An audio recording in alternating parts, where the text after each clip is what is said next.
అందరికీ హాయ్ అండి. ఈరోజు నేను గిట్స్ ఇన్స్టెంట్ సాంబార్ ఎలా చేసేసుకోవాలో చూసేద్దాం.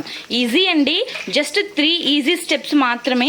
చాలా తొందరగా అయిపోతుంది. మనకు నచ్చినట్టుగా మనకి ఎక్కువగా ముక్కలు కావాలంటే యాడ్ చేసేసుకోవచ్చు. ఇప్పుడు మనం ప్రాసెస్ అనేది చూసేద్దాం. బాక్స్ను ఓపెన్ చేస్తే నీట్గా ఇలా ప్యాకెట్లో ప్యాక్ చేసి వచ్చేసింది.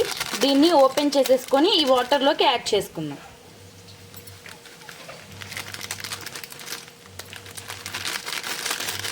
ఇలా వేసుకున్న తర్వాత నీట్గా ఒక గరిటెతో ఒకే యాంగిల్లో మనం నీట్గా దీన్ని కలిపేసుకుందాం.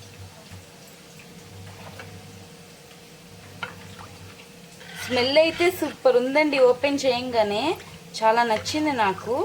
ఇప్పుడు మనం దీన్ని ఏం చేద్దామంటే స్టవ్ మీద కాసేపు ఉడికించుకుందాం. ఇలా నీట్గా స్టవ్ మీద పెట్టేసుకున్నానండి. ఇది నీట్గా ఒక 5 నుండి 10 మినిట్స్ వరకు మనం ఏం చేద్దామంటే ఉడికించుకుందాం. అంటే వాటర్లో బాగా కలవాలి కాబట్టి ఒక 5 to 10 మినిట్స్ అలా వదిలేద్దాం. చూసారా అండి, హోటల్ స్టైల్లోనే వచ్చింది. అసలు ఎంత బాగుందో తెలుసా అండి. స్మెల్ అయితే నాకైతే చాలా బాగా నచ్చింది. కొంతమంది ఏంటంటే కొంచెం పల్చగా ఇస్తారు. వీళ్ళు చూడండి అసలు ఎంత బాగుందో నీట్గా. ఇదిగోండి నీట్గా ఇలా ఉడికేసింది కదా. మనం ఏం చేద్దామంటే వీటిల్లోకి అసలు చూడండి టెక్స్చర్ ఎంత బాగుందో. దీంట్లోకి నేనైతే ఒక హాఫ్ కప్పు ఇలా 2 టమాటాలు నీట్గా కట్ చేసేసుకొని సన్నగా దీంట్లోకి ఇలా యాడ్ చేసేస్తున్నాండి. దీంట్లోనే వాళ్ళు ఉప్పు, కారం, పసుపు, చింతపండు, బెల్లం అన్నీ ఇచ్చేసారండి. జస్ట్ మనం ఏం చేయాలంటే ఇలా టమాటాలు యాడ్ చేసుకొని ఒక 2 మినిట్స్ నీట్గా మగ్గ పెట్టేసుకుందాం. నేనైతే టమాటా ఒకటే యాడ్ చేస్తున్నా అండి. మన దగ్గర ఒకవేళ డ్రమ్ స్టిక్స్ ఉన్నా, లేదు సొరకాయ ముక్కలున్నా, ఉల్లిపాయలున్నా, బంగాళదుంపలున్నా, ఏమున్నా దీంట్లో మనం ఇలా యాడ్ చేసేసుకోవచ్చు.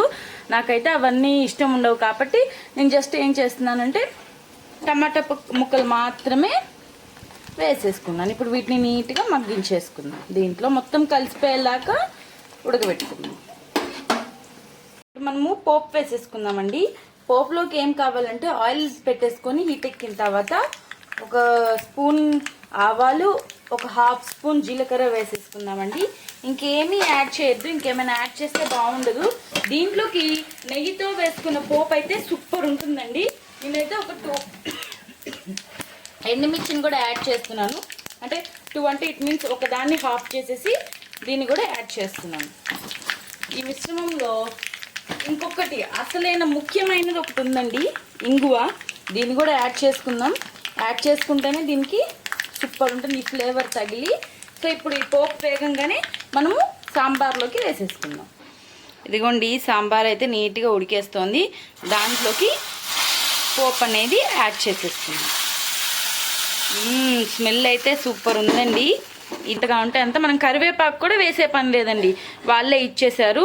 చాలా బాగుంది. మీరు ఖచ్చితంగా ట్రై చేయండి. చాలా స్పీడ్గా అయిపోతుంది. ఇలా చేసేసుకోవాలి ఇన్స్టెంట్గా సాంబార్ అనేది ఇంట్లో. మీకు అర్థమైంది కదా. సో నేను మీ ముందుకి నెక్స్ట్ వీడియోతో వచ్చేస్తాను. ఆగండి. మన యూట్యూబ్ ఛానల్ని సబ్స్క్రైబ్ చేసుకోవడమే మాత్రమే కాదండి, లైక్ చేయండి, కమెంట్ కూడా చేయాలి, అలానే షేర్ కూడా చేయండి. సరే అండి, నేను నెక్స్ట్ వీడియోలో కలిసేస్తాను. బాయ్.